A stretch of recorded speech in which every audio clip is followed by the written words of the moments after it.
Thank you so much for joining the webinar. We will just wait for a few minutes, maybe another 2 minutes to have our participants join the session, and then we will start the webinar on the global goal on adaptation. Thank you so much.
Okay, so we're ready to start the webinar session on the global goal and adaptation.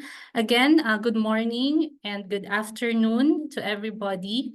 I'm Vanessa Carriedo, the coordinator for the Asia-Pacific Adaptation Network, and I welcome you all to the second in the series of 4 webinars this year, organized by the SPREP and the UNFCCC together with the UNEP Asia-Pacific Adaptation Network.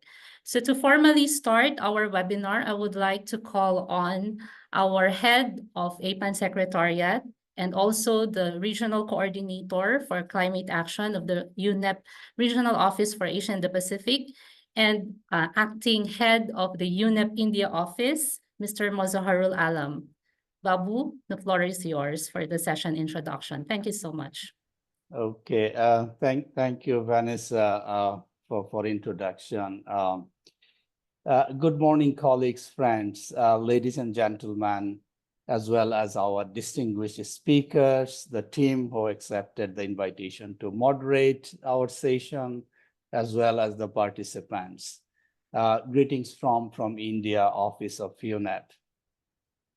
On behalf of the organizers, as you have already heard, this is the United Nations Framework Convention on Climate Change, the regional, the center based in Bangkok. Our long-standing partner is SPREP and the UNEP. I welcome you all to this webinar on the global goal on adaptation. As a region bearing the heavy brunt of the climate change, the Asia-Pacific countries have the highest stake in the global headline decisions on climate change. And we are seeing the heat wave this year all around the world, but very heavy heat wave currently happening in South Asia as well as Southeast Asia countries. Given the resources and the capacities of the developing countries, specifically highly diverse countries in the Asia-Pacific region, the Asia-Pacific Adaptation Network's activities are deeply connected with the adaptation. And we are also investing and putting our energy into the emerging topics like the global goal on adaptation, the loss and damages. Today, it is on the global goal on adaptation under the title Navigating the Path of the Global Resilience, implementing the framework and measuring the progress towards the global goal on adaptation. I'd like to thank all of our speakers who will provide update, insight, and the recommendation on the 2 years the UAE BELEM work program and on the priority areas and the cross-cutting themes for consideration in the adaptation targets, and provide a catalytic discussion on how to mobilize funding for adaptation. We have already seen the objectives of the webinar, and it is very ambitious. And I'm not going to basically read all the objectives, but if you look into those, it is very ambitious, and we'll able to achieve it only if your active participation is there. So I encourage all of you to basically actively participate in this webinar. As you all know, there are several issues, but on the issue of alignment of the National Adaptation Plan and the Global Goal on Adaptation, I'd like to just inform you that the Asia-Pacific Adaptation Network conducted a review of the National Adaptation Plan, and I'm happy to share with you that all the reviewed NAPs are aligned and set out the activities to attend against the 7 global goal on adaptation, the thematic targets. Furthermore, the NAPs offer more and beyond the thematic targets of the global goal on adaptation. For example, we have also seen in the NAP, it talking about the transportation, it talks about renewable energy, the gender, etc.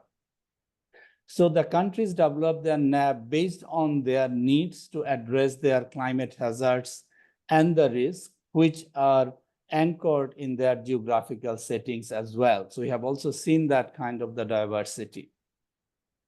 While the alignment is there, we also feel that enhancing the knowledge, skill, and the capacities of countries are necessary in integrating the global goal on adaptation, the thematic targets into their national adaptation plan in a systematic manner.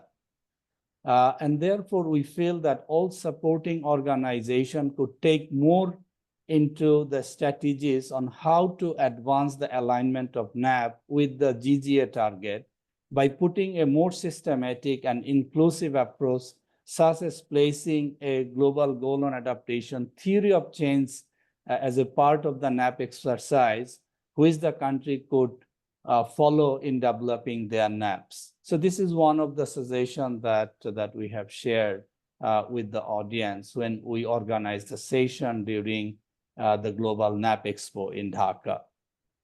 The challenges for the 2 years work programs are many, but I think one of the aspects is how to harmonize the peculiarities of the countries in terms of the hazard and risk, which is the basis for adaptation action. Also, with varying the actions and the timelines on the ground, how would the global process measure the achievement of this goal? I think this is another area of our the discussion. And also, will there be a standardized set of indicators of the quantitative and the qualitative metrics? We don't probably have the answer yet, as the work program is continuing their conversation. All of these are still up the discussion, and I'm sure that the parties will reach to a consensus soon. With this, I wish all participants to actively share their thoughts and insight on how the indicators should be developed. I know that the process is already in place, but on what should be factored in that conversation in terms of the indicator. I also would like to share that we'll be publishing an information brief coming out of this today's discussion. Obviously, we'll not attribute to any of the individuals, so feel free to share your thoughts. We hope that this resource material will be useful by all the stakeholders in shaping their understanding and their contribution to the global goal on adaptation discussion. Before I hand over the floor to Tim, who is the climate change advisor, climate change resilience team of the SPREP, who will be moderating the session, let me thank you all, the speakers once again, and the partners organization for your invaluable time and effort in making this webinar a reality. Over to you, Tim. Thanks very much, Babu, and also many thanks to Vanessa and the broader APAN and UNEP teams for all the effort you've made to put this this webinar together. So. I'd like to welcome all attendees and just to let you know that you have the great fortune or perhaps misfortune to be in my hands for the next, I see, hour and 50 minutes or so. And given the number of panelists that we have for today's webinar, which I might add are a veritable who's who of global adaptation expertise, we'll try to keep the pace of this webinar going, try to keep it quick, as well as make it as interactive as possible. There will be a few opportunities where we'll be seeking feedback from participants throughout the discussion today. So without any further ado, I'd like to hand over for our first set of welcome remarks from the Director of Climate Change Resilience Program, SPREP, and Wonder Boss, Ms. Tangaloa Cooper. Tangaloa, I'll hand over to you.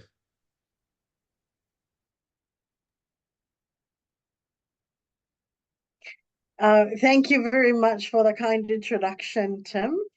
For all colleagues, I think the sticking to time is a veiled threat at me by my staff, Tim here, because he does know that when I get excited about things like this, I tend to go over the time allocated. But it's good to be on this panel, and I, on behalf of SPREP, welcome warmly this opportunity to join you all here today.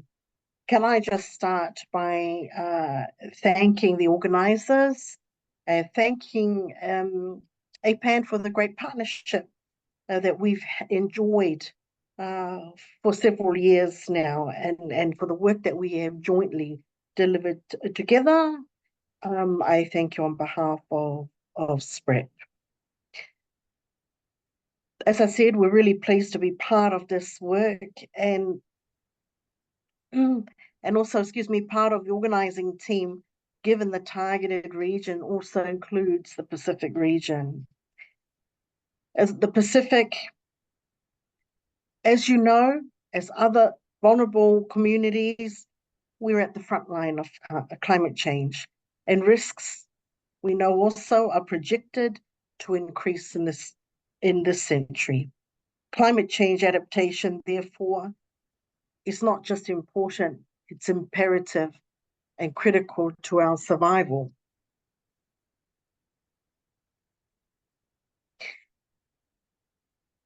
It is adaptation, therefore, is a critical component of the work that we do, and planning for adaptation even more important in the work of the Pacific SIDS. As you know, the Pacific, we have 3 of the lowest lying atolls in the world. And so for us, it's not just a narrative about climate change impacting the Pacific vulnerable people. It's about livelihoods. It's about people in the Pacific just making it. And it's a very difficult thing to imagine if you have not been to the Pacific. But I can assure you, there are great difficulties that are faced by our people here.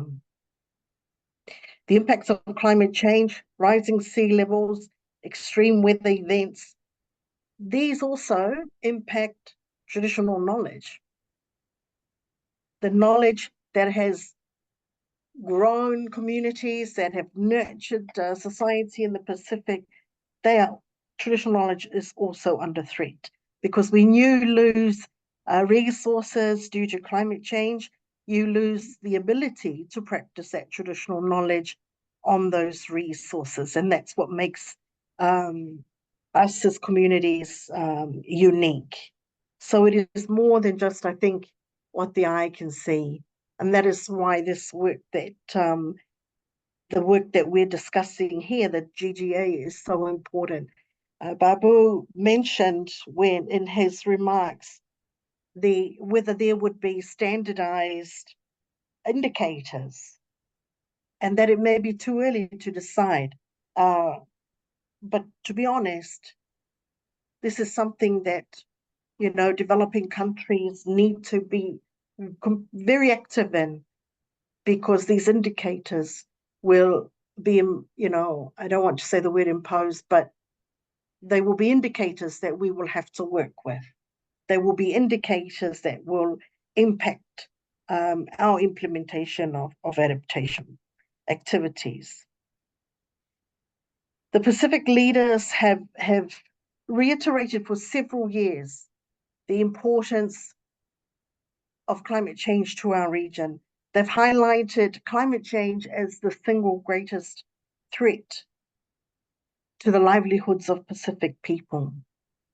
And in following that, our Pacific leaders have had the foresight to develop collectively a 2050 Blue Pacific strategy.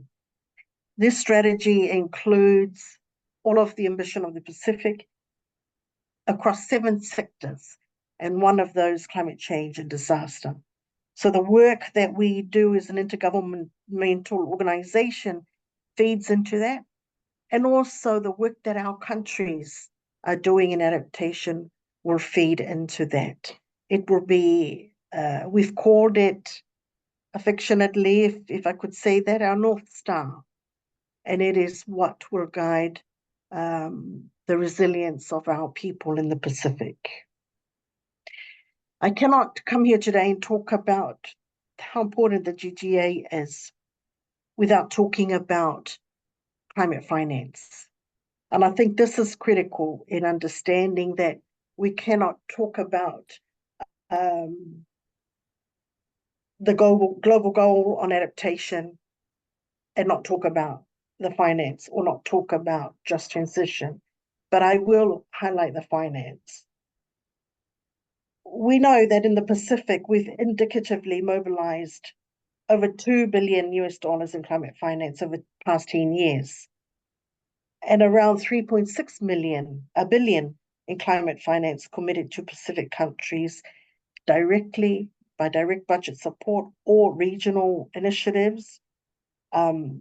Now, what we also know is the total amounts fall far short of what's actually needed on the ground.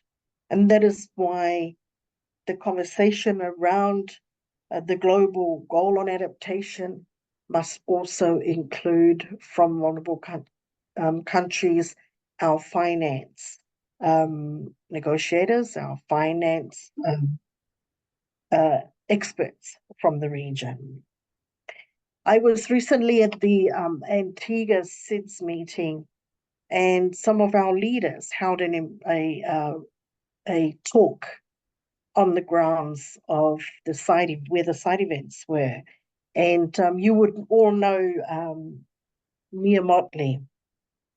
And she said something that resonated with me as a person and a professional in this field, but also as a person, as a Pacific Islander living on the front lines of climate change. And some of you may disagree, but I agreed with her. She said, while loss and damage was important, she felt that the media had made it sexier than adaptation, so that all of the discourse, the conversation was geared towards loss and damage. But what is needed now, what is needed urgently and decidedly, is agreement on the global goal on adaptation. We want to be able to adapt as developing countries, as sub-regions. The Pacific is owed the ability to adapt before we get to loss and damage, even though there is loss and damage now. So you cannot choose one over the other. You cannot equate them. Adaptation is important now, and our countries have embarked on journeys to develop national adaptation plans, and also national adaptation plans that have gone beyond, in my lifetime or my career in this space, beyond planning adaptation for the environment only, And it's very heartening to see our countries now developing national adaptation plans that are robust and a holistic in approach. Because as societies, the Pacific is very much, each country is very much has a holistic approach, because we identify all aspects and all challenges and responsibilities belonging to each and every one of us in our respective countries. SPREP is as the intergovernmental organization with political mandate on climate change, plays a key role in supporting Pacific Island countries and territories in strengthening those national adaptation planning process. And to that end, SPREP has embarked on a journey also to assist with 6 countries' development of their adaptation plans. As an accredited entity, we also support Pacific SIDS in accessing climate finance to help them with the implementation of their national adaptation priorities. I want to leave you with some reflections on these national adaptation plans. I'm often asked in my area of work by some of our nationals in different countries whether at the end of the development of the national adaptation plans under with funding from the GCF, what happens after that? Because there's been time and time again in the Pacific region where we've developed plans as part of the process and requirements, and those plans sit on shelves. They are not plans that we are able to access finance and implement. And so SPREP in our commitment very much have that at the forefront of our minds when we're working with countries. We want them to be robust, driven by national processes, and so they can be owned by national processes. Colleagues, the work that you are doing here today is extremely important, and I encourage robust discussion, encourage open discussion, even if it is difficult discussion, because climate change is everybody's business. It's our audience's business. It's our business. It's the business of panelists. And I encourage you to have an open conversation and just reiterate the Secretariat of the Pacific Environment Program, our commitment to continuing this work with APAN, with our partners, and also to thank you for the privilege and opportunity to address you here today.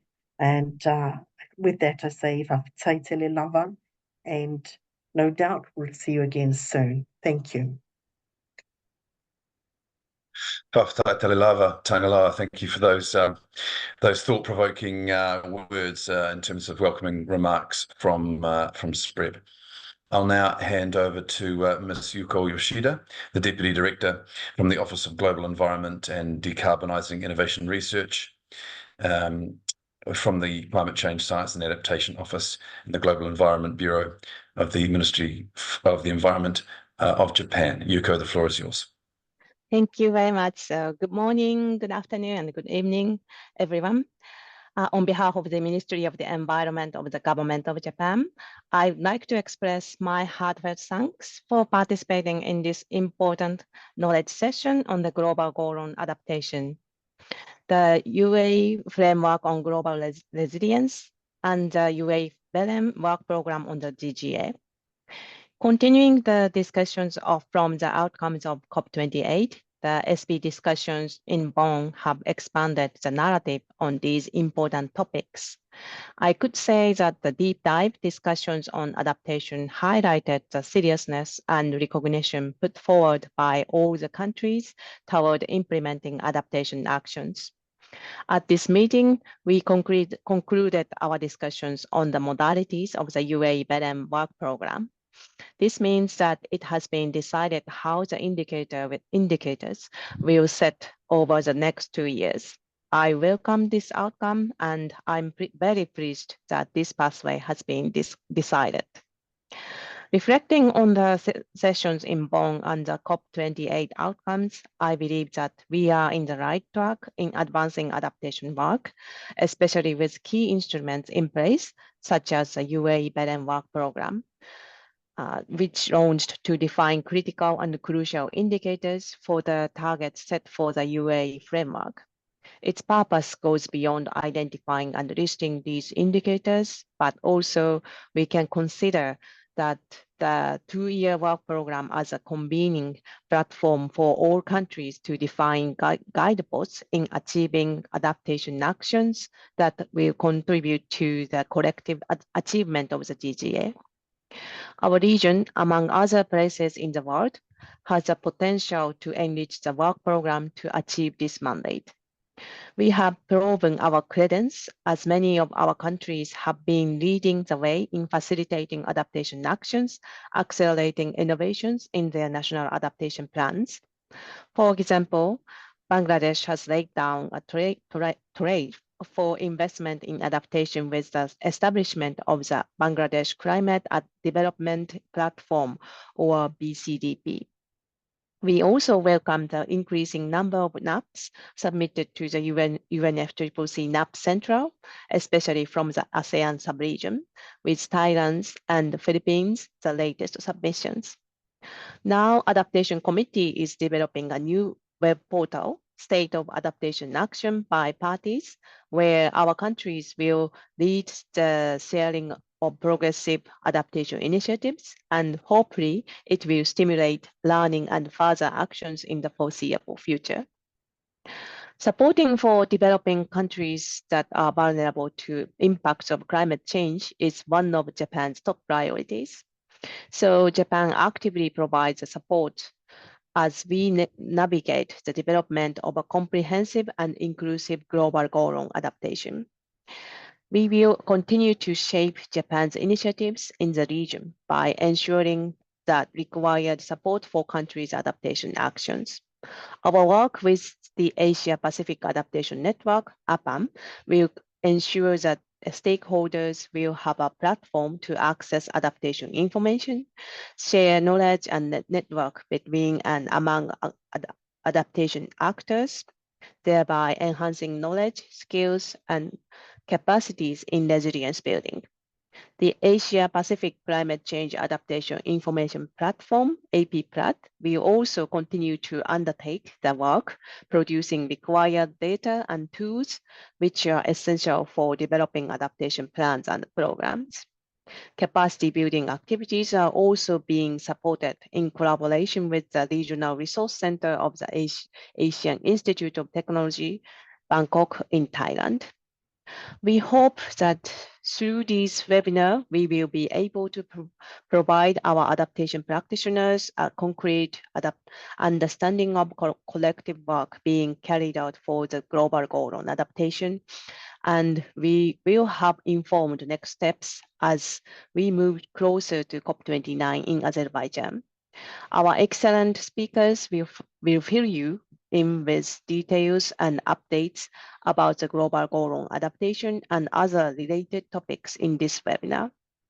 Thank you very much, and we wish everyone a fruitful webinar. I'll stop here. Arigatou gozaimasu, Yuko. Thank you for your opening remarks.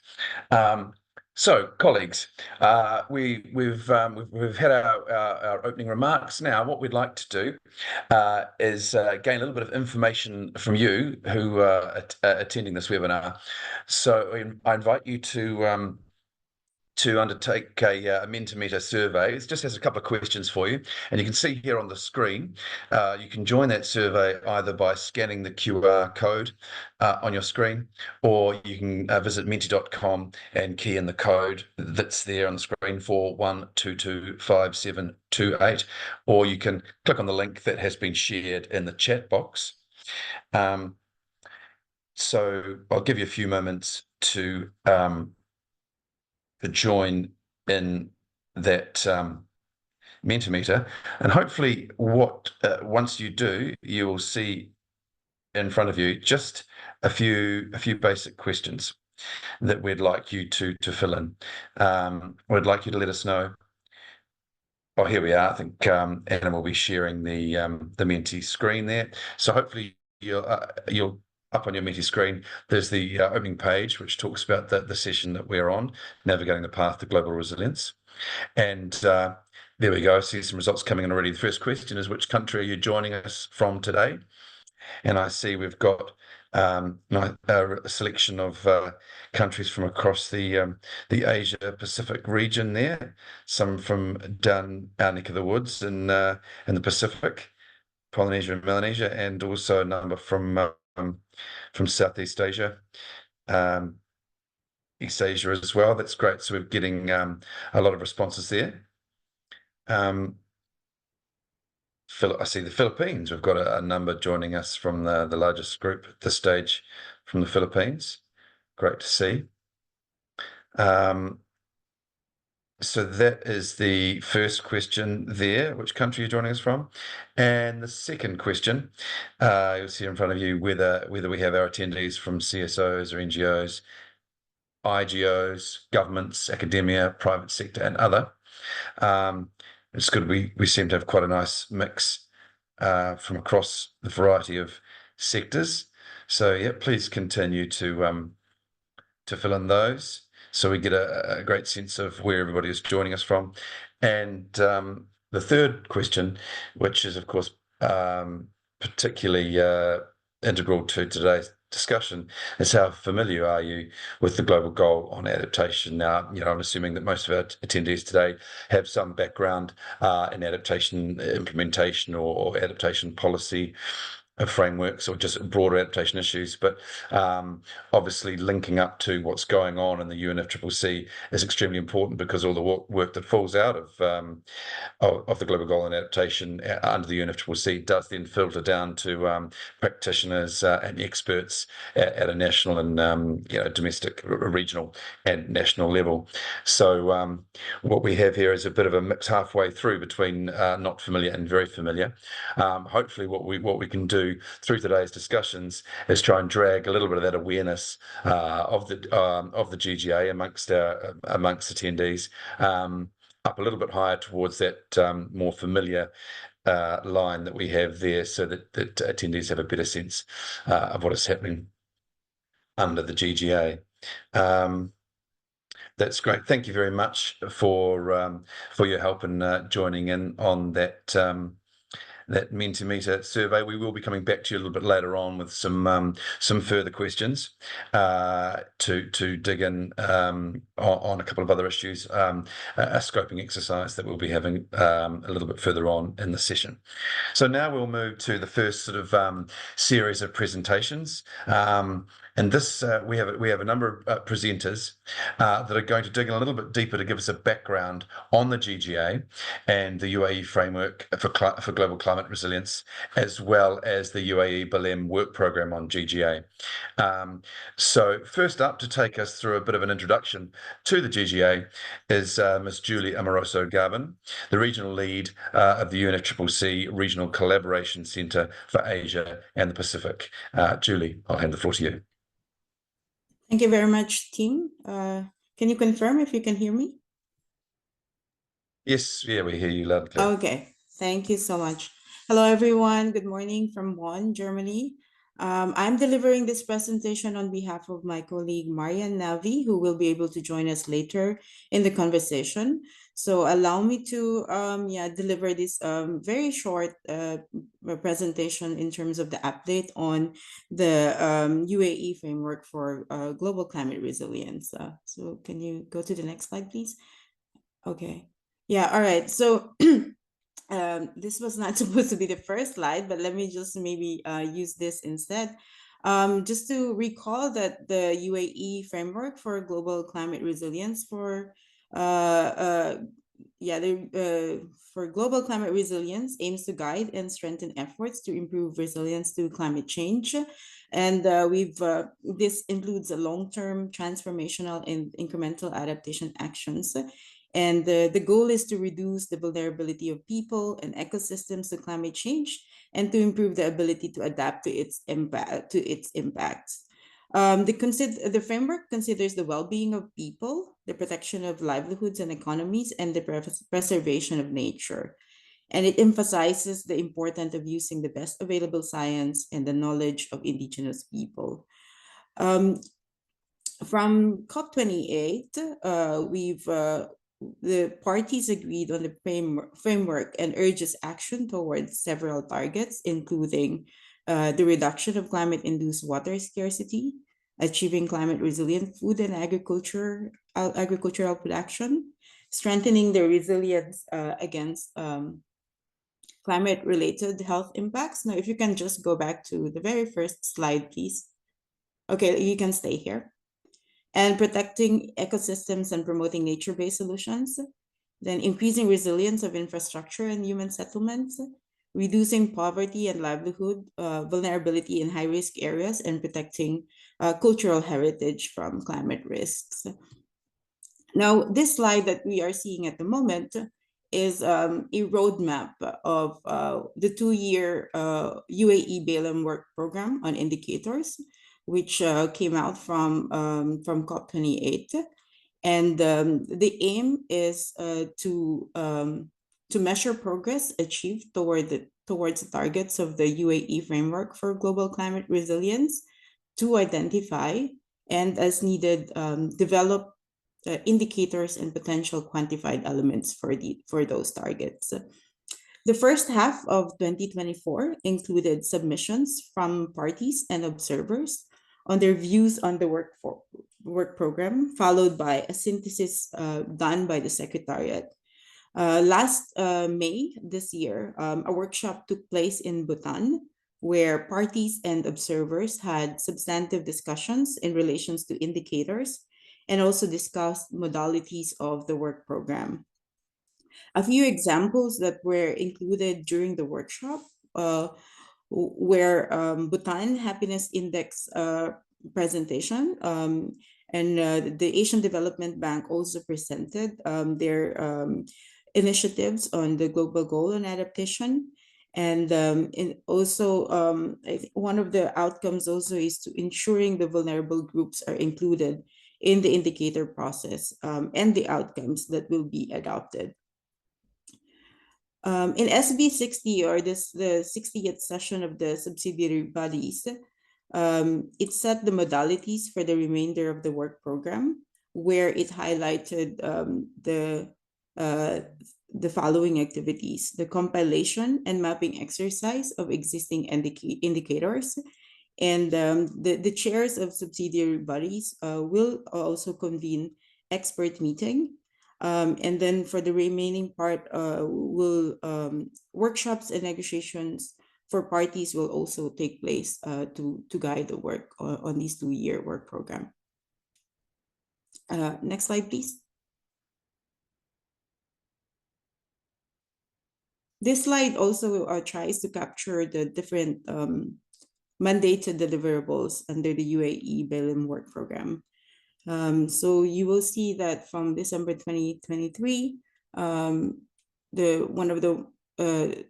this CMA5 launched the UAE BALM work program, and then in early 2024, submissions from parties were submissions from parties, observers, UN organizations, and academia were submitted and synthesized, and then the workshop took place. And then from July 2024, submissions from parties, again, observers, UN organizations, and academia on existing indicators will be received, and the deadline is on the 31st of July. And this is a very important component of the work program to ensure that regional perspectives from all the regions are included. So this is I guess a reminder to everyone, especially for the Southeast Asian, for the Asia-Pacific region, to make sure that you provide your inputs to the Secretariat so that it will be considered in the synthesis report. And then prior to SB 61, the SB chairs will convene technical experts, and then a workshop will be held to consider the mapping. By CMA 6, parties will consider, the CMA decision, paragraph 38 of the CMA decision, and provide guidance on expert role in the expert role in the work program. And then early 2025, several activities will also take place where the experts will work on the technical papers.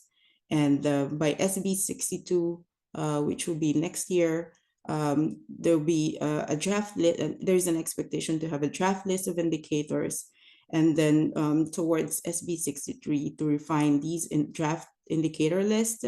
And then by CMA 7 or SB 63 or CMA 7, parties will adopt decision on indicators. So next slide, please. Yeah, so from, sorry, can you please move to the next, yeah, this one. So this is the last slide, just to present to you what is being discussed under the agenda items on matters relating to the global goal on adaptation. So this mandate is to initiate considerations. This mandate was considered at SB 60. And just a reminder that this is separate from the work program and indicators and is more focused on the implementation of the global goal on adaptation framework. Parties touch upon briefly on this agenda item, but some parties express greater interest than others to focus, and the SB session was focused on modalities of the work program. Some of the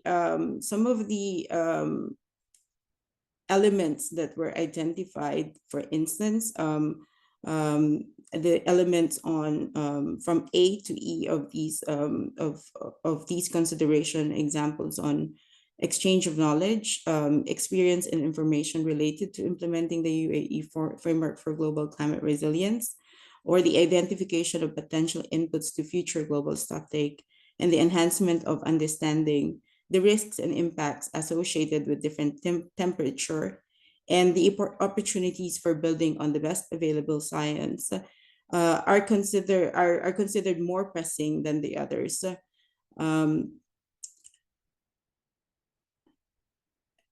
Parties also agree that they may submit views on these matters prior to CMA 6, where they will be discussed in more detail. The structure of the agenda items for the discussion on matters relating to GGA in Baku at COP29 is still under consideration and to be confirmed. So this is the update at the moment on the GGA and the consideration of the UAE BELIM work program. For any questions that you might have, please contact the GGA team at the UNFCCC. And you will see their contact details here below, and the 2 QR codes contain important information on what's happening on the GGA, and also the submission portal for the UNFCCC, in which the parties in the region, the Asia-Pacific region, can provide their submission. So I encourage all of you, those of you who are working on the GGA, to please participate in the submissions so that all of these information will be included again in the synthesis reports and other discussions that are taking place under the UNFCCC process. I will stop here, and again later, Mariam, the team lead for the Global Goal on Adaptation in the UNFCCC, will join us in the closing session, and hopefully will provide a way forward or the next steps coming from SB 60. Over to you, Tim. Thank you. Thanks very much, Julie. Before I hand over to our next presenter, I'd just like to know we're running a little bit behind time, so I'd encourage all presenters to try and keep to within the 10-minute time frame for the presentations. And with that, I'd like to introduce Mr. Amir Al-Kindi. Apologies. We have Ms. Alia Al-Hazami to give a view from the COP28 UAE presidency.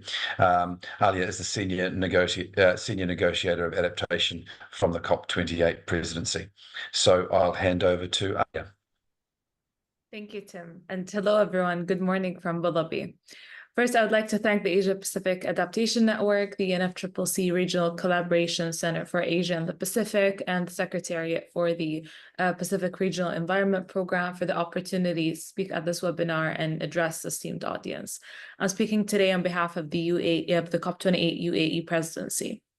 Colleagues, the adoption of the UAE framework for global climate resilience at COP28 marked a historical moment for global adaptation action. As a key pillar of the historic UAE consensus, the UAE framework aims to address some key issues and pressing needs frequently raised by parties and non-party stakeholders in the lead to COP28. To address the needs, the UAE framework, in a broader sense, puts the well-being of people and the planet at the heart of global climate action by reducing vulnerability and increasing adaptive capacity in order to protect people, livelihood, economies, and nature. The framework aims to operationalize the global goal and adaptation of the Paris Agreement, drive deeper adaptation action globally at all levels, prioritize protection of the most vulnerable people and ecosystems, inspire higher levels of finance to adaptation action, and finally bring much needed balance between mitigation and adaptation. The UAE framework prioritizes adaptation action through 7 thematic targets that are universally relevant. They are water, with a focus on sanitation, water scarcity reduction, climate resilient and safe water supply; food and agriculture, with a focus on climate resilient food and agriculture supply and production and equitable access for all; health, by promoting resilience, climate resilient health services, and climate related morbidity rates and a reduction; ecosystems and biodiversity, by accelerating ecosystem-based adaptation and nature-based solutions; infrastructure and human settlements, through building climate-resilient infrastructure and human settlements to ensure essential services for all; poverty eradication and livelihood, by reducing climate impacts on poverty eradication and livelihoods and promoting adaptive social protection. And the 7th thematic target is on the protection of cultural heritage from climate-related risks, guided by traditional and local knowledge and indigenous peoples' knowledge. It is important to note that linkages with the SDGs and other relevant global frameworks in these thematic targets, and a lot of the adaptation efforts already taking place through national adaptation plans in different parts of the world already prioritize these thematic targets. The UAE framework also includes dimensional targets that are based on the steps of the iterative adaptation cycle, which is already known to those who are familiar with the NAP process. The 4 dimensional targets are impact, vulnerability, and risk assessment. This also includes establishment of multi-hazard early warning systems by all parties by 2027, as well as planning, implementation, and monitoring, evaluation, and learning, with all the dimensional targets to be achieved by 2030. While we now have targets for adaptation for the first time as defined by the UAE framework, indicators to measure progress towards these targets were not completed. During the Glasgow Sharm el-Sheikh work program on the global goal and adaptation, not enough work was done to inform the development of the indicators. Therefore, CMA5 launched the UAE Belém work program on indicators. This 2-year program, as you may know, is a space for technical work on indicators that will be considered for adoption at COP30 in Belém. The first workshop under the UAE Belém work program on indicators was focused on the modalities of the work program, and we thank the Royal Government of Bhutan for hosting this critical workshop last month. Having this discussion with parties and non-party stakeholders and experts prior to SB60 facilitated fruitful conversations in Bonn, leading to the adoptions of the conclusions by the SBI and SAPSA that defined the elements, events, and milestones for the UAE Belém work program on indicators for the rest of this year to CMA5 in Baku and for 2025 to CMA7. The outcome from SB60 defines the key roles of experts, parties, and non-party stakeholders in the development of indicators by ensuring technical work by experts and allowing space for review and ownership by parties. Some of the key highlights of the conclusions are that the work on indicators is to begin immediately with a compilation and mapping of existing indicators led by the chairs of SubStat and SBI, a submission of views by parties and non-party stakeholders, the convening of experts by the SB chairs, and a hybrid workshop to be conducted well before a stocktake of progress in Baku. The process will remain inclusive, with the involvement of experts with balanced and inclusive geographical and gender representation, and taking into consideration vulnerable ecosystems, groups, and communities. Discussion on other mandates on the GGA besides the indicators that was to be launched at SB60 as decided by CMA 5 will continue at SB61. After 6 months, we are here since the adoption of the UAE Framework for Global Climate Resilience. We welcome the progress made towards the UAE Belém Work Program and indicators at SB60. We look forward to continued efforts to achieve a significant milestone in COP29 in Baku, Azerbaijan, and all the way to the adoption of indicators at COP30 in Belém. We hope that experts and parties will work together hand in hand and to think creatively in a solution-oriented manner through an inclusive and transparent process. We must always remember that what gets measured gets done, and we must ensure that we develop relevant and meaningful indicators that will support the implementation of the UAE framework towards the overall achievement of the global goal and adaptation. We wish everyone the best of luck in this endeavor. Thank you.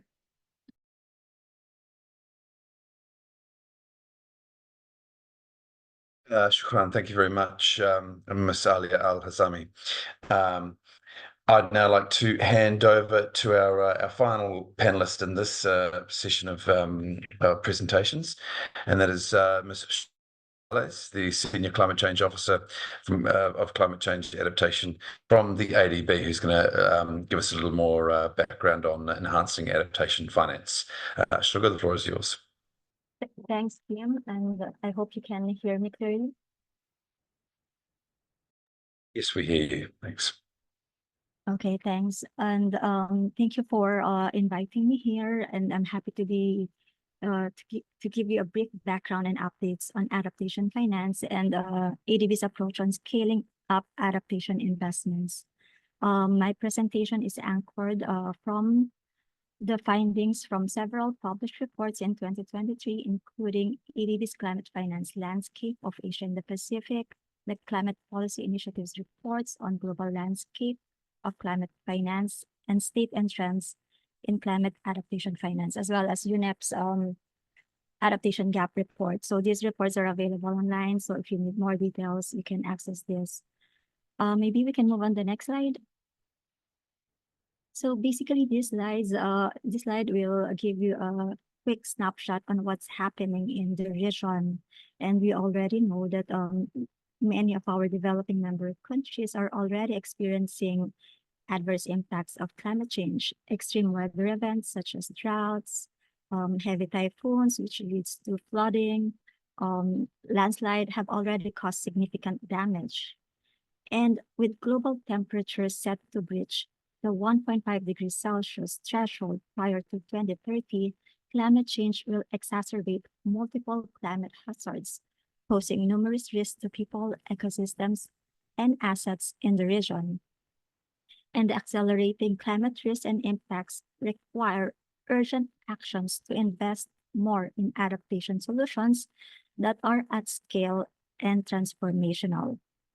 However, I'll present you later that based on reports, the progress on adaptation finance seems too slow. Let's move on to the next slide.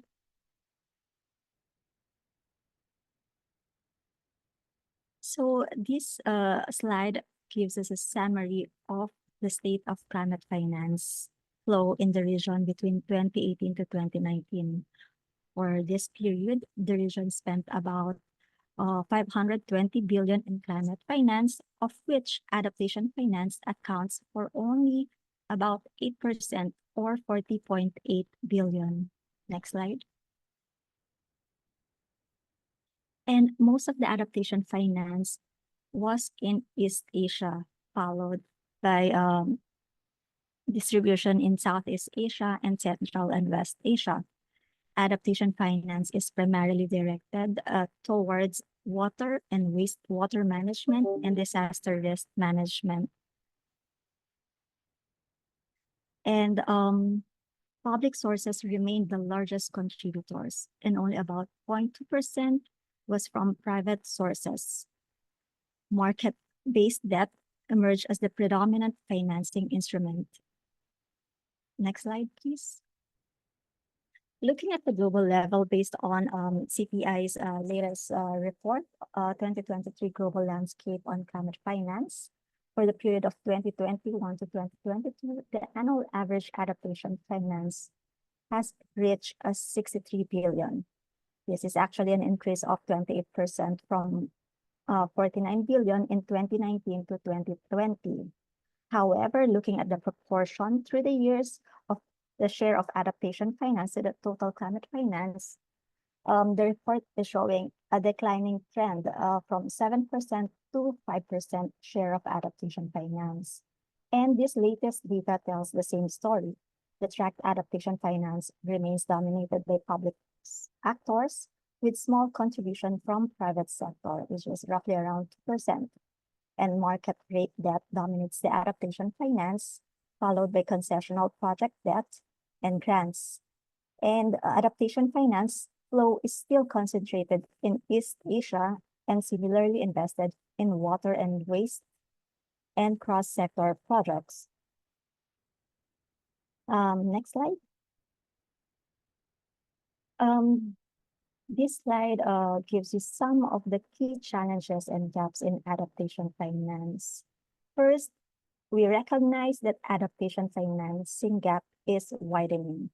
While climate finance is growing, the growth rate in mitigation financing has significantly outpaced the rate of adaptation finance. Adaptation finance still falls far short based on estimated needs. And there's also a struggle to reach the most vulnerable countries and communities. And the CPI analysis states that the longer we delay meeting the climate adaptation needs, the higher the cost will be to deal with these impacts. Second, climate adaptation solutions are largely project-focused, fragmented, and incremental in approach, which is not suitable for dealing with long-term climate risks. As such, there needs to be a programmatic approach with transformational investments across a range of sectors to help countries steer development in a resilient direction. Third, there is a technical institutional capacity gaps that limit the access of adaptation finance resources, such as accessing global climate funds and engaging private sector, especially for many developing countries. The CPI report states that developed economies are much more successful at mobilizing private finance than emerging markets and developing economies. Fourth, private sector actors are faced with a number of barriers that inhibit them from engaging with adaptation investment opportunities. These include perceived high risk, inherent long-term nature, which conflicts with the private sector's short to mid-term business horizons, lack of information on climate risk, and confidentiality concerns. Fifth is there are also significant challenges in tracking and reporting adaptation finance. In defining and measuring the outcomes of adaptation finance, the lack of universally accepted impact metrics, and with limited private sector data. Next slide, please. So this last slide aims to give you some background on what ADB is doing. ADB as a climate bank in the region is actually strengthening its support to its developing member countries to scale up climate actions. And with its 100 billion climate finance ambition by 2030, of which 34 billion is for adaptation finance, ADB is stepping up its efforts to enhance adaptation investments in the region by implementing programs and initiatives along these three key approaches. The first approach is to engage upstream with countries and private sector on adaptation to help align their financial flows for climate resilient development. One key action is strengthening climate adaptation consideration in fiscal decision-making processes through engaging with finance ministries for a climate-resilient fiscal planning. Second is to support countries translate their national adaptation plans into investment programs based on a robust risk and investment analytics. These also include identifying financing from a range of public and private sources. Under this approach, we recognize the critical role of ministries of finance and planning in the development and implementation of adaptation investment program and financing strategies, and for a stronger linkage with national planning and budgeting processes. The second approach is to scale up financing for investments that enable adaptation to enhance adaptation outcomes. One key action is to support countries in identifying and developing and financing climate adaptation projects, and eventually shift ADB's pipeline towards this key priority adaptation investments. Second, to support countries in accessing concessional finance. And third, use a range of innovative financing instruments such as policy-based lending, blended finance, and guarantee to unlock and scale up adaptation finance. And the third approach is to enhance capacity, knowledge, and partnerships on adaptation. Through undertaking knowledge work on emerging issues and opportunities related to adaptation, also in collaboration with development partners. Second is to strengthen institutional capacity and policy frameworks to create a more conducive environment for adaptation actions for both public and private sectors.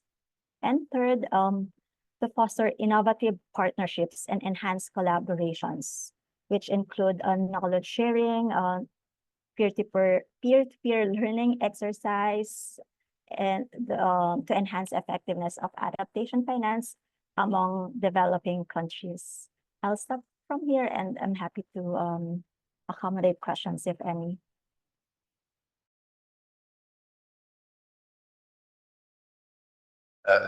Thanks very much for that, Sugar. And I should actually just before we continue on any further, remind participants, please feel free to put any questions that you have in the chat box. We will have some time towards the end of the discussion to have an interactive question and answer session with panelists. So now we're going to move to the part of the discussion. We're going to look at a scoping exercise to gain your insights onto the Global Goal and Adaptation Target Indicators. Now, hopefully through that Mentimeter link, you're able to join that, provide information into the table that's there. So what we have is it's a scoping exercise consisting of 3 questions, and I'd like you to put your input into the dedicated table under each question. You won't need to fill out the entire table or provide inputs into every target, but if you're able to identify the areas that are relevant or applicable to you, that would be great. So you can see in the first question, we have all 7 of the thematic targets there. So I'd like you to add in under those 7 thematic targets what you think could be included as indicators. And you'll see the indicators there as was mentioned by the COP presidency. We have the targets of water scarcity, resilient food and agriculture, health services, ecosystem and biodiversity, resilient infrastructure and settlements, poverty and livelihoods, and cultural heritage. And you can see on the screen there, that is the QR code for joining the scoping exercise. So perhaps if you're able to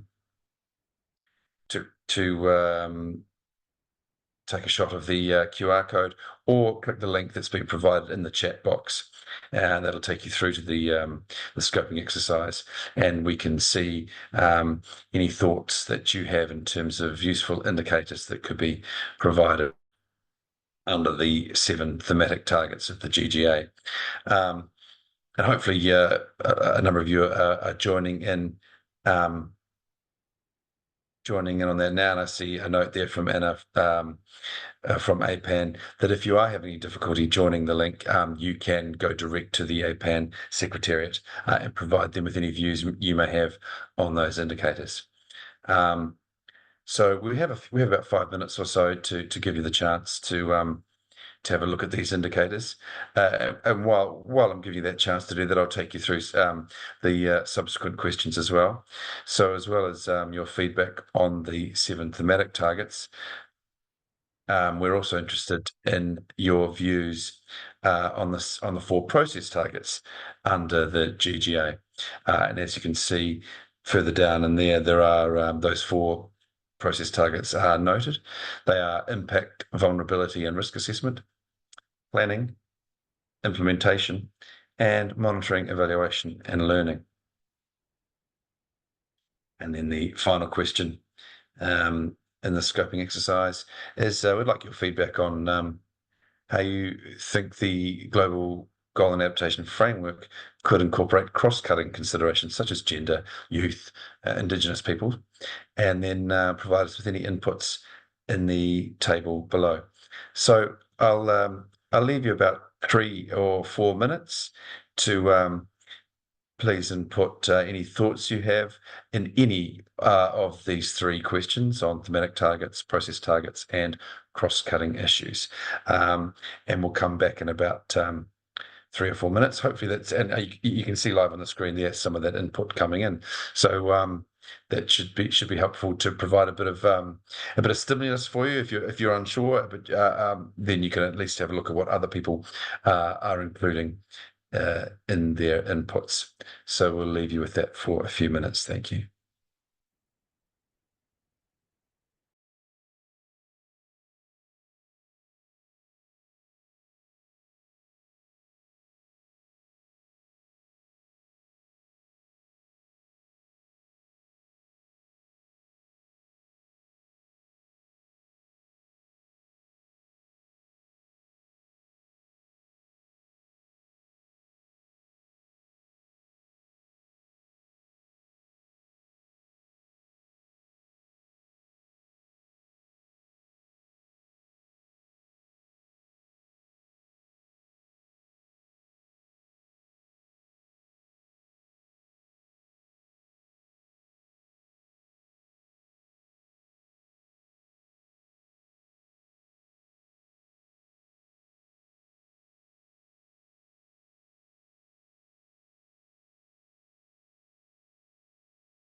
Well, thank you very much for all your input. I see we're starting to get some good stuff put in there in terms of in particular that first question on thematic target indicators.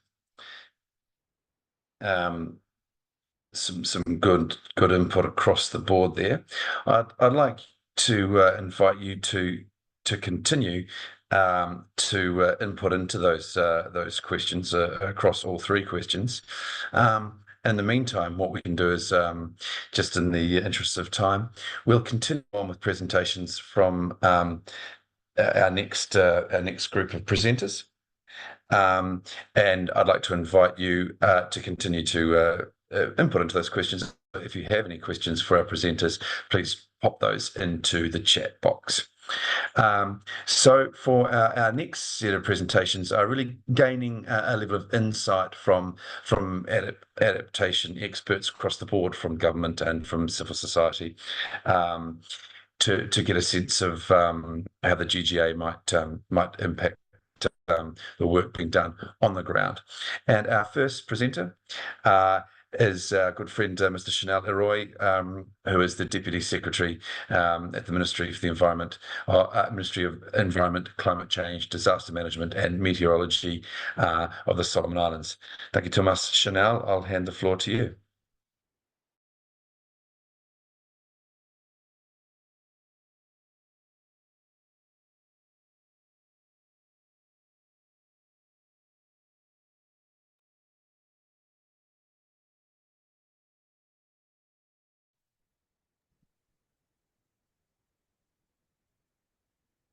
Thank you, Tim. Can you hear me? Yes, we hear you loud and clear, Chanel. Okay.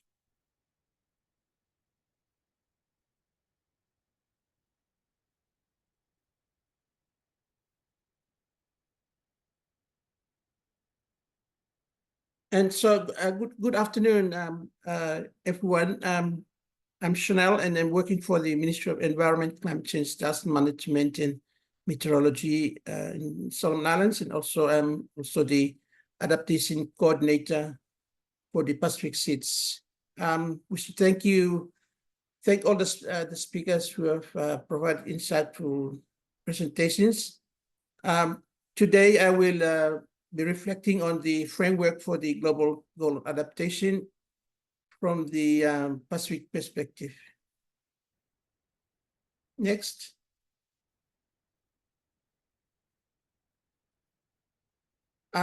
So today, I'll be sharing insights on the reflections from the recent negotiations, and also some discussion on the global goal adaptation, our priorities for developing indicators, as well as the importance of enhancing adaptation finance in the Pacific.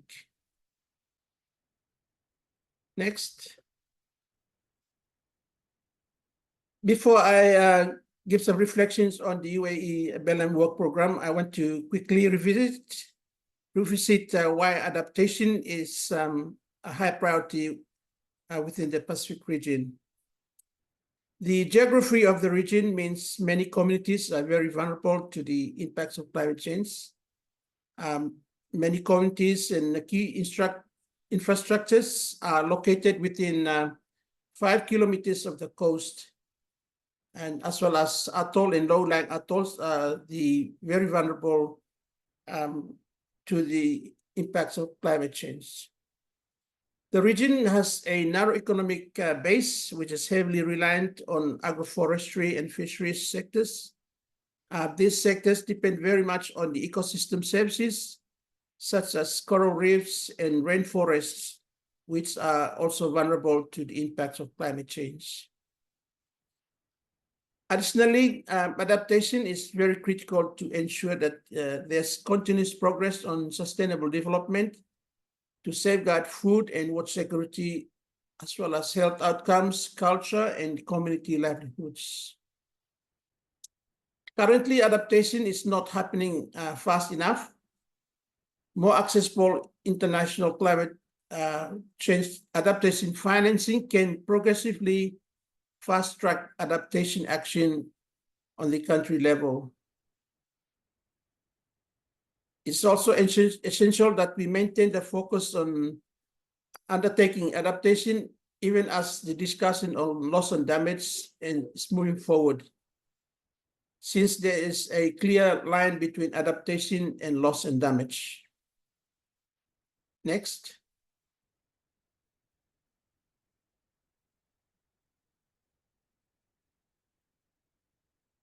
So let's look at some of the reflections from the UAE BLM work program, as well as the SB60.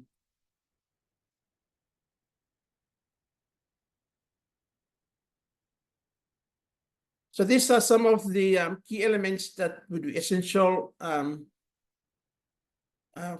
for the success of the UAE BLM work program. First, that the work program should aim for ambitious outcomes that strengthen the resilience, enhance adaptive capacity, as well as reduce vulnerability.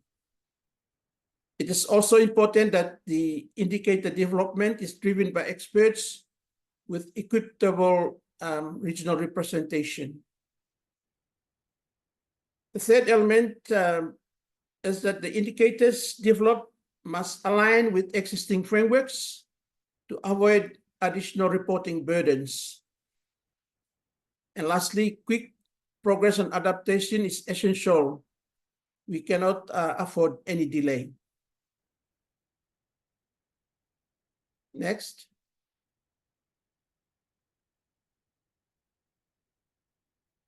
So let's look at some of what had happened during the recent SB session. At the recent session in Bonn, significant compromises were made to agree on the UAE Belém work program. It is, however, positive that there is a balance of technical experts, including geographical representation, technical expertise, and gender of the experts, as well as explicit inclusion of experts from the small island development states, as well as the LDCs.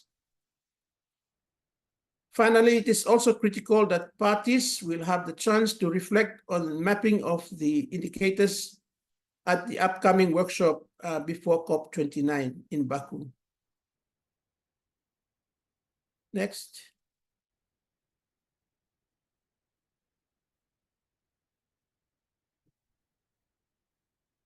So when we reflect on the outcomes of SP60, some of the key areas for rapid work on the Pacific stand out.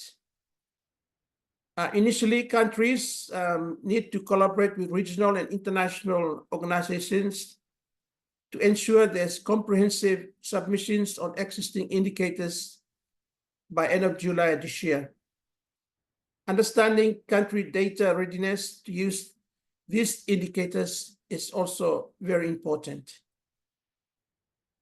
Engagement at the intersessional workshop before COP29 to review indicator mapping is also important. And finally, further exploration is needed on how the means of implementation, such as finance, capacity building, and technology transfer can be reflected in the framework on adaptation. Adaptation will not be possible without means of implementation.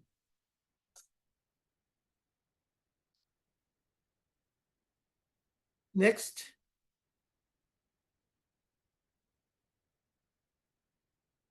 On the Pacific priorities for developing indicators, the purpose for the GGA is to drive ambition on adaptation actions. Therefore, the indicators should encourage and incentivize strong adaptation outcomes. Additionally, it is important that indicators are both quantitative and qualitative, so we can capture the complexity and the local nature of adaptation. All indicators should also be voluntary, so that countries can choose what is relevant for them to report on. For the Pacific, it is essential that indicators should not add any additional reporting burdens, recognizing that the capacity constraint of the Pacific countries. And finally, we need to ensure that there's regional experts who understand the specific context are able to design the indicators.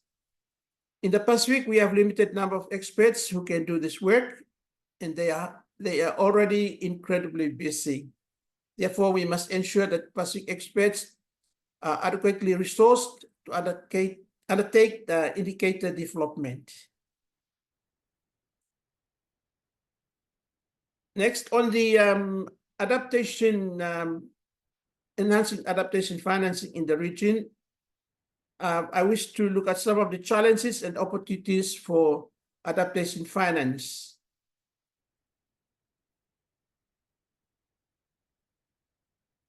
There are several challenges in adaptation finance in the Pacific. First and foremost, there is insufficient funding for adaptation. This is because of this, the global financial resources allocated for adaptation are far less than what is required to address the growing impact of climate change. The current funding gap, as highlighted in the UNEP gap report, shows that many necessary adaptation projects remain unfunded. On access, we have the complexity of application process, such as the GCF and it results in delaying progress. Stringent criteria can be hard for developing countries such as LDCs and SIDS to meet, especially in the SIDS and LDC regions where there's limited institutional capacity. Additionally, an overemphasis on mitigation projects has led to insufficient funds for adaptation projects. For example, the GCF portfolio of project is currently 60% on mitigation. Finally, effectiveness of fund utilizations and implementation is also a key challenge with adaptation finance in the region. Next.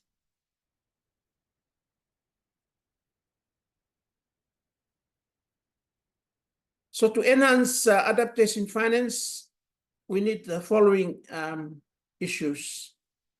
To transition towards longer programmatic approaches to adaptation projects, to streamline access mechanisms which will help us ensure countries can undertake necessary activities in a timely manner. Direct access to climate finance will help reduce transaction costs and ensure increased adaptation at the country level. Countries can also work to align adaptation efforts with indicators in the GGA framework. Technical support for accessing finance and project implementation. Capacity building, awareness raising, and sectoral mainstreaming. And long-term planning to ensure the sustainability and predictability of finance. And that's it. Thank you, ladies and gentlemen.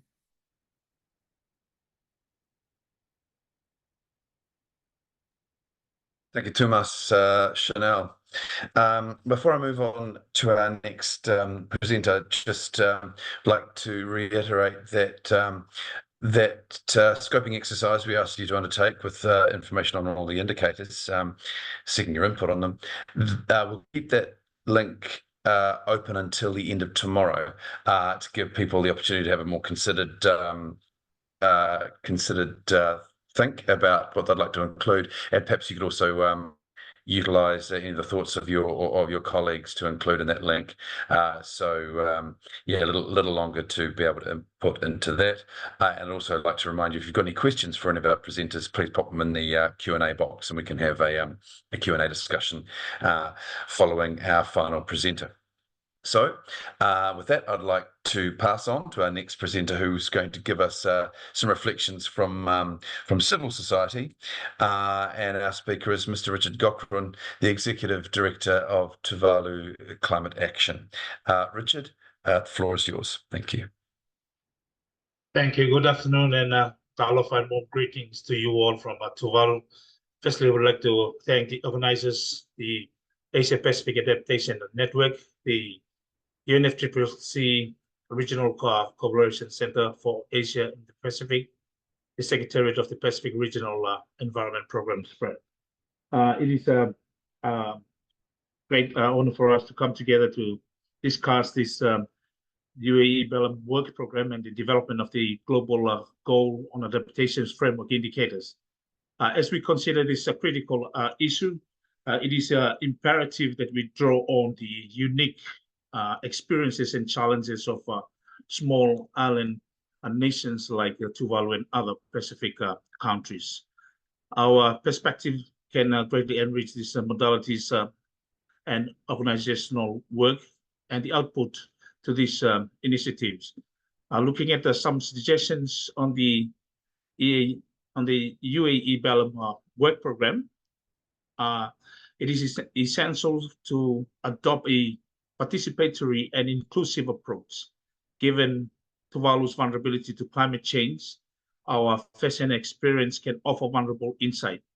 The program itself should emphasize localized modalities, incorporating local knowledge and practices in climate resilient strategies. For example, in our Pacific traditional land management and coastal protection methods can be integrated into broader frameworks. The collaborative organizations of work, which we can establish a platform for continuous dialogues among small island nations, sharing our best practices and ensuring that our voices are heard in global forums. This can include regular virtual meetings and workshops that enable real-time exchange of information and strategies. A clear and measurable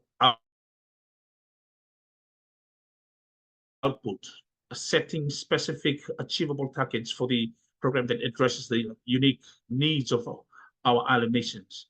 For instance, output includes the development of our climate resilience infrastructures project tailored to our island geographic settings.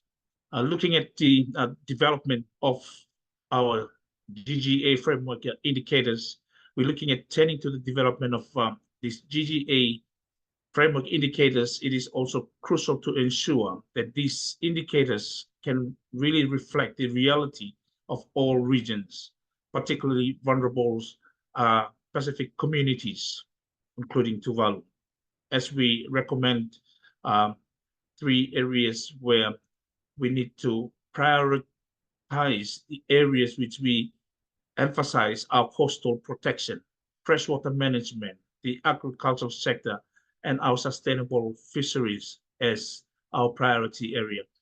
These are crucial for Tuvalu's and the other Pacific small nations' survival, and can serve also for other island nations. Cross-cutting consideration, integrating of gender equality, the inclusion of a youth engagement and indigenous knowledge into the adaptation strategies. Women, youths, and people with disability in Tuvalu and other Pacific countries, they play a vital role in community resilience, and their involvement is a key to success of our adaptation efforts. In terms of monitoring, evaluation, and learning, we must develop robust MEL frameworks that incorporate both qualitative and quantitative data. For example, community-based monitoring system that can provide real-time data and climate impacts and adaptations effectiveness. And looking at ensuring the inclusion of all sectors, the GGA framework indicators, we must adopt a holistic and multi-sectoral approach. Firstly, on stakeholders engagement, involving government, private sectors, civil societies, and local communities in planning and implementing process. In Tuvalu and other Pacific nations, we see success in community-driven projects where diverse stakeholders work together towards common goals and fully take the whole authority in owning the project. The second is on the capacity building, strengthening the capacity of local institutions to contribute to the development and monitoring of adaptation indicators. This can include training programs, technical support, and provisions of necessary resources. Another area we must also take into account is the policy integration, ensuring that adaptation indicators are integrated into national and our regional development policies. This alignment will facilitate coordinated action and resource allocation across all sectors. When reflecting on enhancing adaptation finance in the region, there is a crucial for building resilience in all Pacific Islands and other vulnerable regions. Firstly, we're looking at the innovative financing mechanism, exploring innovative financing options such as climate bonds, blue bonds, and blended finance to attract private investment and adaptation projects. In the Pacific, we can serve as a pilot as such initiative, demonstrating their feasibility and impact.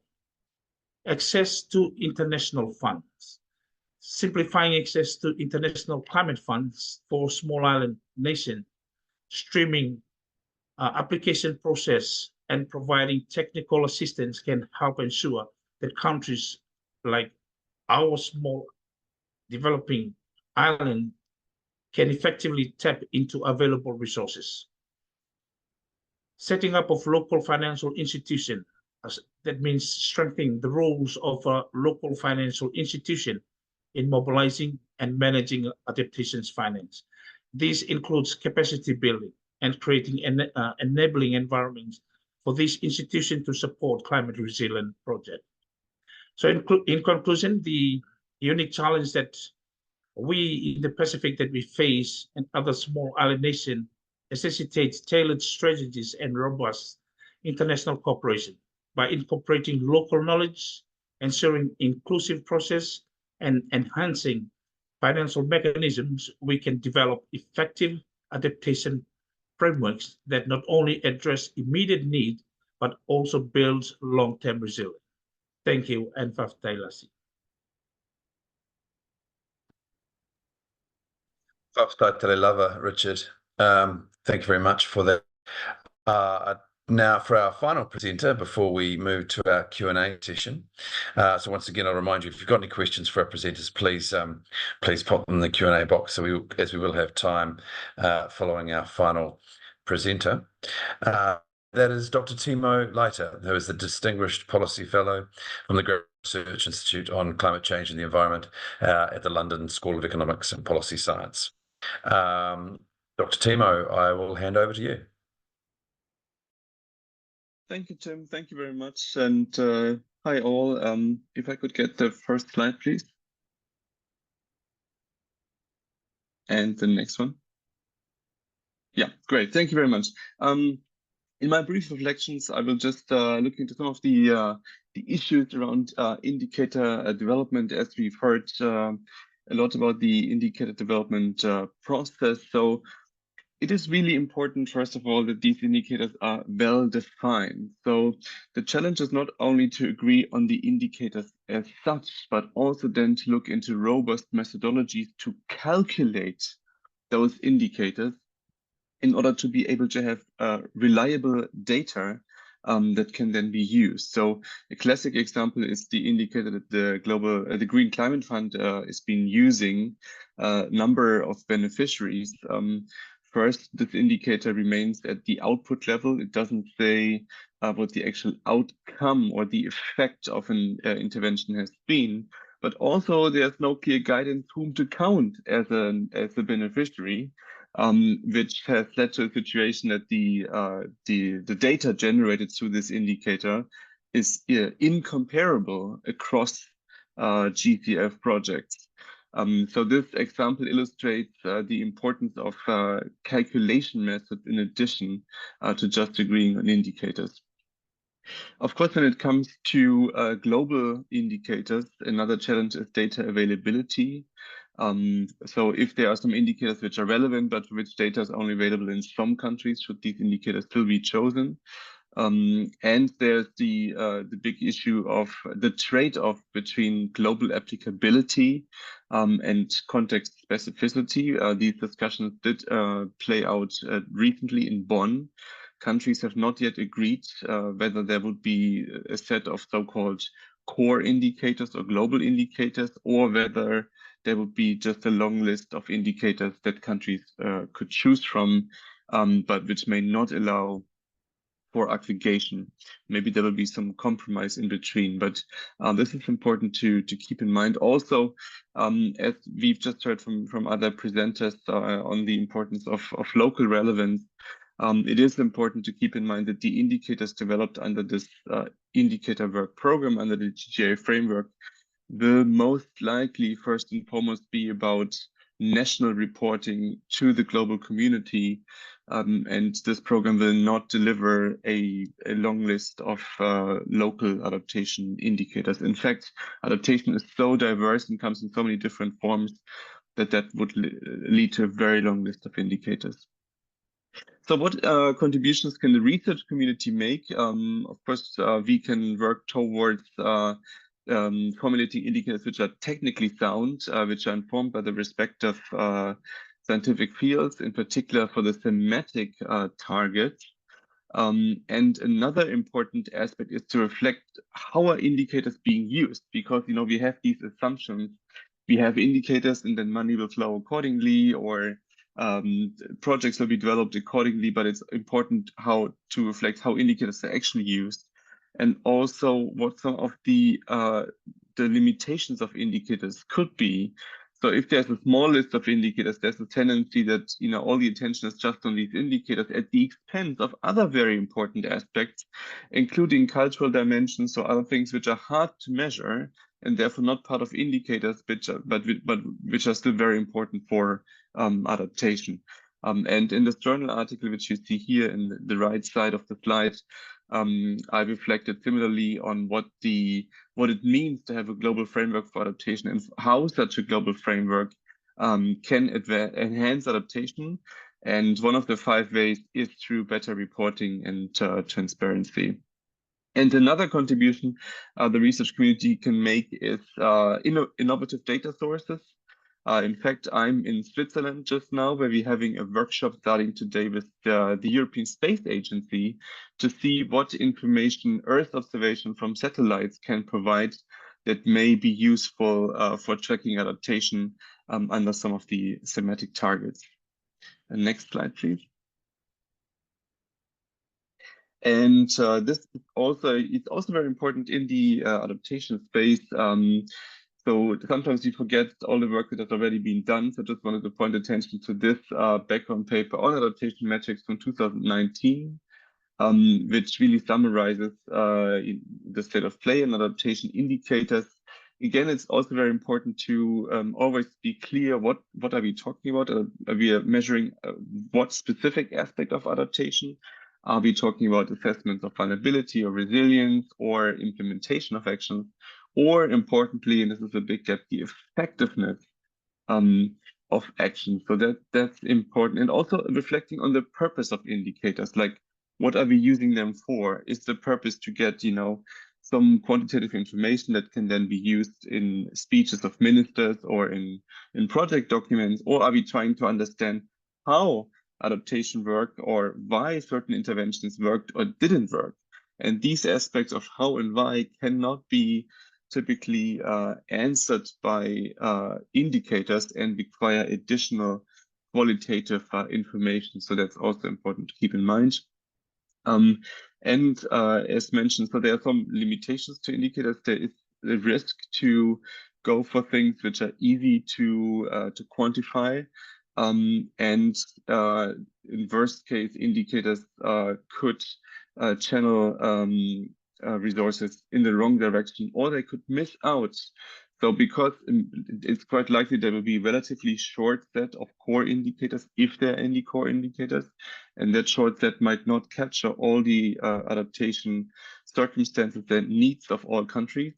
And therefore, we always need to look even beyond the indicators which are agreed. So in short, we need to ensure that the indicators are fit for purpose. And the next slide, please. This is just a very quick side comment. There's all discussion at the moment on the next round of NDCs. So I just want to throw in this very brief comment on the link between NAPs and NDCs, because this discussion came up so often over the last 2 weeks in Bonn. NDCs and NAPs have different functions. And so it is not needed that NDCs would have all the content and all the details that national adaptation plans have. NAPs are the planning documents, whereas NDCs are the pledging documents. And I've had this other commentary, which you see here recently, which goes into more detail and has these 5 recommendations.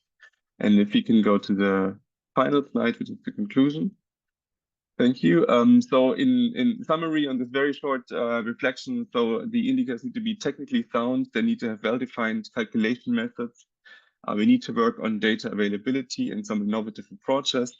We need to recognize the limitations of indicators.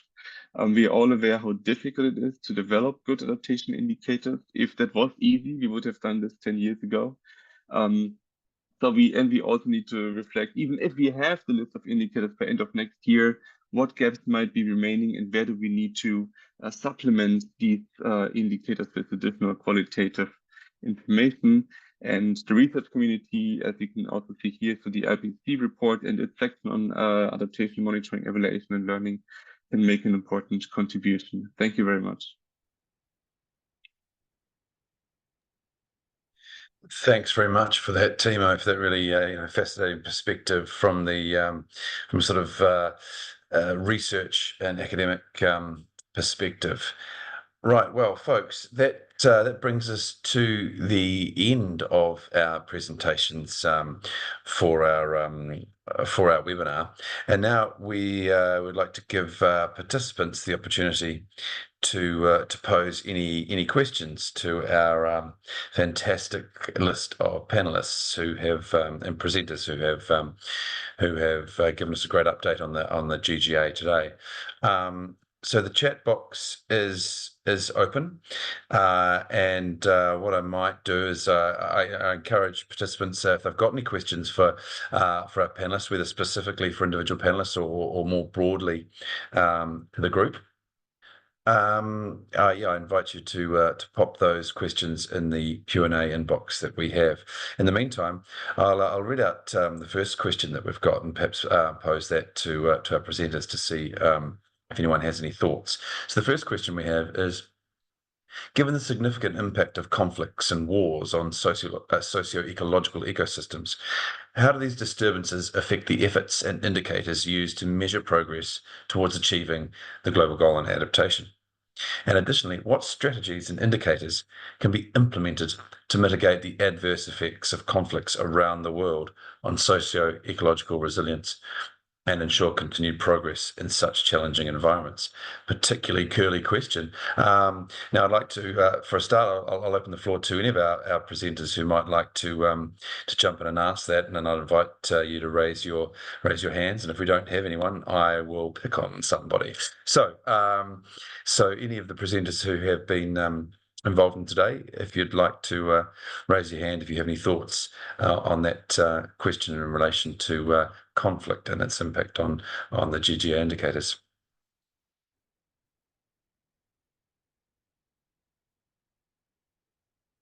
I don't see we have any takers.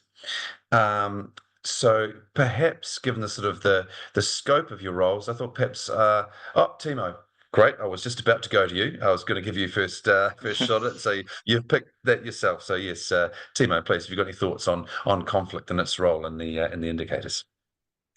Thank you, and thank you very much for the question. Of course, as we see also with the national adaptation plans, the developing countries which don't have these plans yet tend to be those which are in a state of conflict. Of course, there are situations which make it very difficult to develop such plans.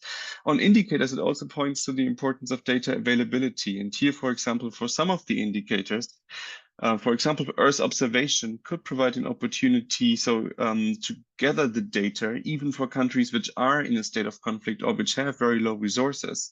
Because if the data could be tracked at the global level almost automatically, then that would solve some of the challenges around applying indicators in countries of conflict.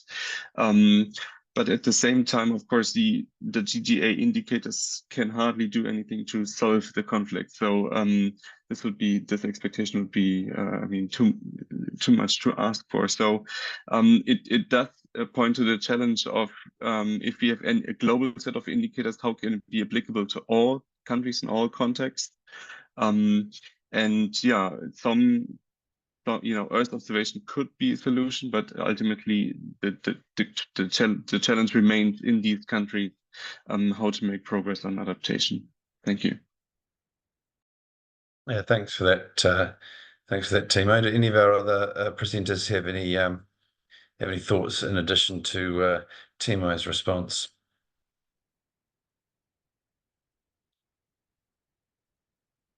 If not, perhaps I'll move to another question. We have one there that asks, has there been any analysis yet of the Sustainable Development Goal indicators, perhaps clustered under the thematic areas, for their fit for purposeness in the climate adaptation context? I'll open that up to the floor because it depends on whether anyone has any insight into that. Timo, I see your hand again. Great. Appreciate your response to that, the link to the GGA indicators to the SDG indicators. Thank you. I can be very brief on this because the background paper on adaptation metrics, which I showed on my slides, which we did in 2019 for the Global Commission on Adaptation, does include a list of relevant SDG indicators that are relevant for adaptation, and that would be the direct answer. There are a couple of other organizations which have done similar analysis, but that background paper includes a long list of indicators of the SDG indicators which are relevant for adaptation. Thank you. Okay, thanks very much for that, Timo. Do we have any more questions in the chat box from participants? If not, please feel free to type anything in there. There was another question that we had previously posed by somebody, was perhaps one for Sugar, if you're still on the call, around adaptation finance. I mean, we were wondering if you've got any views on how the region might be able to consolidate efforts to try and pool or consolidate adaptation finance. Sugar, do you have any thoughts on opportunities for the region to work together to do that? Thanks, Tim. Actually, within ADB, we have this technical assistance where we are working on developing this adaptation metrics, and that will involve public and private sector. Yeah, currently we are working on some pilot countries. It includes Philippines, Bangladesh, and Pakistan. And hopefully through that exercise, we could come up with evidence on how we could further enhance and collate all this adaptation finance in relation to the metrics on how to measure this adaptation finance within the regions. Yeah, useful thoughts. Thank you, Sugar. There's one other question that I had a participant pose. If Richard, if you're still on the call, do you have any thoughts on how civil society might be able to engage in the development of GGA target indicators, noting that is a discussion that sits with negotiators under the UNFCCC, but obviously there is a role for how civil society can try to involve itself in those discussions. So do you have any thoughts or any awareness of how civil society is looking to try and engage with the GGA indicators, or how they might be able to effectively engage? Richard, if you're still there.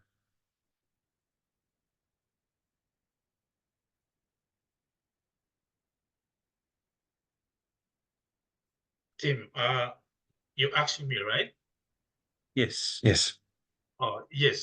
In terms of the engagement of civil society, in terms of the GGA, the best practices in which they can contribute in that is to, like as a normal practice, is to get involved most of the societies or different organizations in consultations on the GGA indicators, and then where their contributions are coming in, and that's where we can link into the additions of these indicators. I think that's the best practice that normally practiced in a CSO level, reflecting back to what they have experienced and what they are looking at the impacts that they directly face within the communities or people. So that is the best way in which their contributions can be given, is through all their collaborative voices and discussions, and then that's where we can generate up their contribution of these GA indicators. Right, thanks very much, Faftailava, Richard. I see one final question that we have in the box. It's a tricky political question. I've got someone asking that, or noting that there was news or talk in Bonn at S60 about excluding the GGA from the new quantified goal discussions. And if anyone has any thoughts on why. I'll open that to the floor presenters for a moment and see if anyone puts their hands up. If not, I might pick on someone.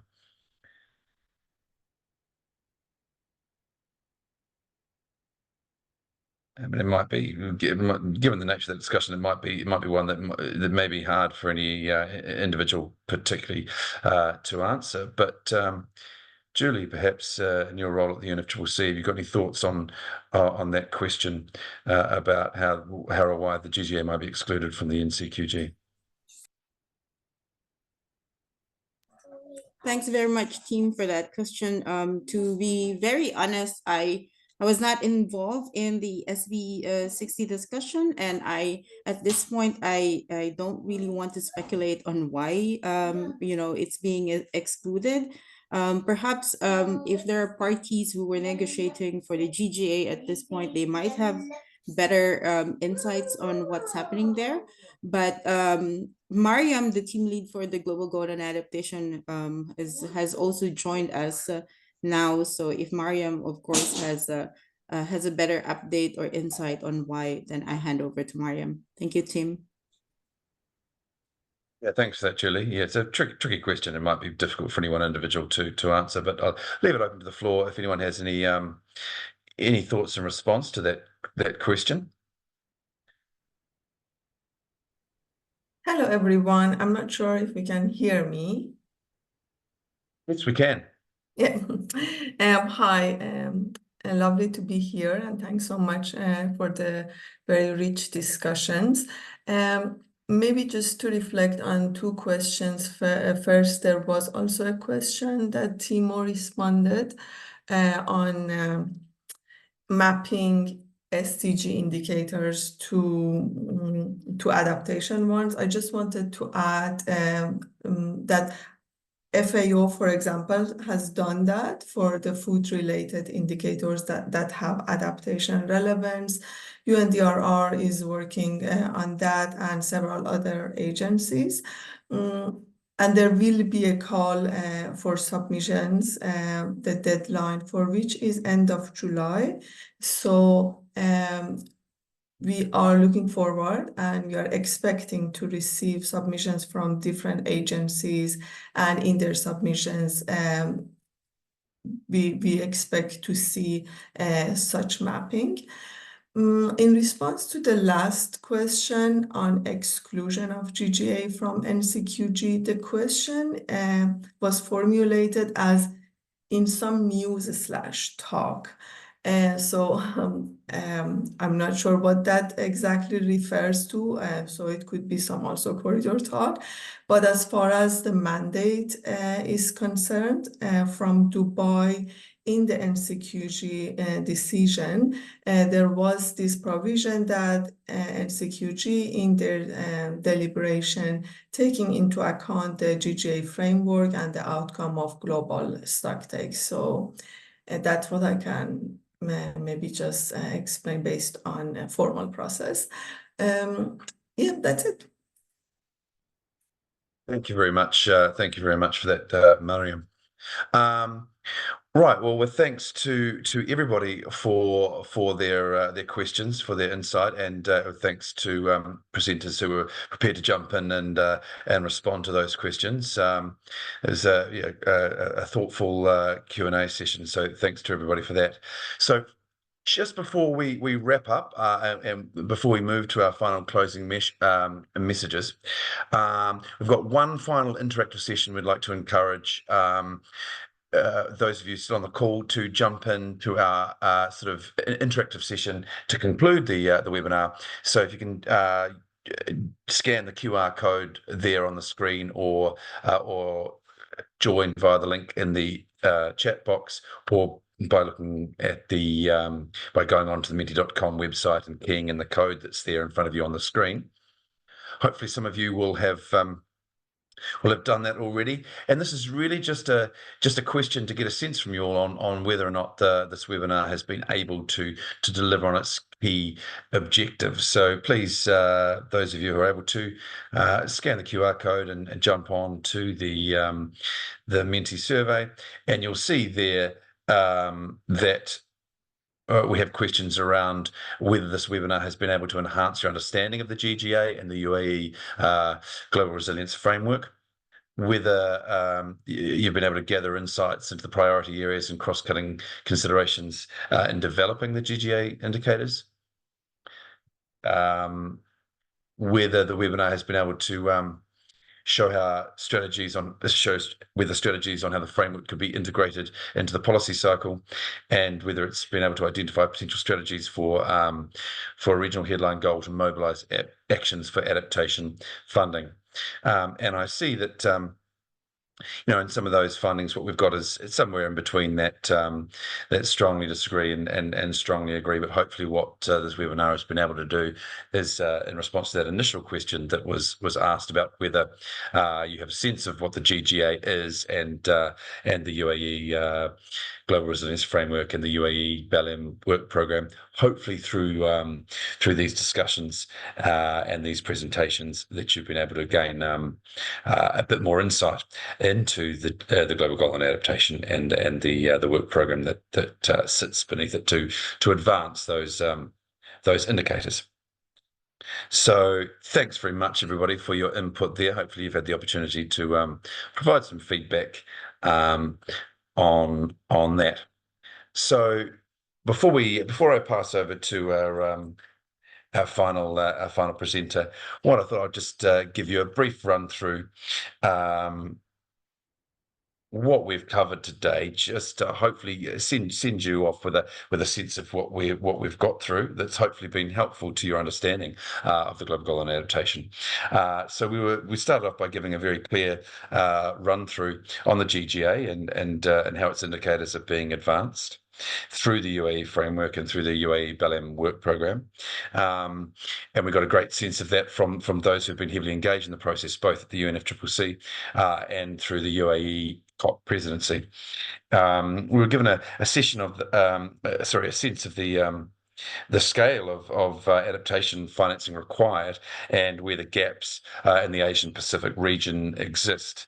And then been given some fantastic insight from you, the participants, on possible global goal and adaptation indicators, and that scoping exercise, as I mentioned, will remain open until the end of tomorrow. And we've already received a lot of great input from everybody, so much thanks to all for that. We then move to get a view from practitioners on how the global goal and adaptation is playing out on the ground, both from a government perspective and from civil society and from the research and academic world. And finally, we also received really conclusive academic perspective on what the GG indicators should seek to consider. So hopefully that gives you a bit of a snapshot of what we've been able to cover off today over the last hour and 58 minutes. And thank you all for joining us, and thank you to all our presenters for assisting us and hopefully gaining a bit more knowledge on this. And now I would like to pass over for the closing message, some final words to Ms. Miriam Navi, who is the lead on the Global Goal on Adaptation at the Adaptation Division of the UNFCCC. Miriam, the floor is yours. Thank you so much. I will be very brief. And what I just wanted to highlight is maybe some words of encouragement because of the call for submissions that we have. And I mentioned earlier, the deadline of which is end of July. And the call for submissions is open to parties, non-parties, stakeholders, including relevant constituted bodies, UN organization, specialized agencies. Any relevant organization from all geographical regions are invited to contribute through making a submission via submissions portal on any information that they have on existing indicators that they see relevant to the targets in para 9 and 10 of the decision. There have been some discussion, so I will not go through the targets.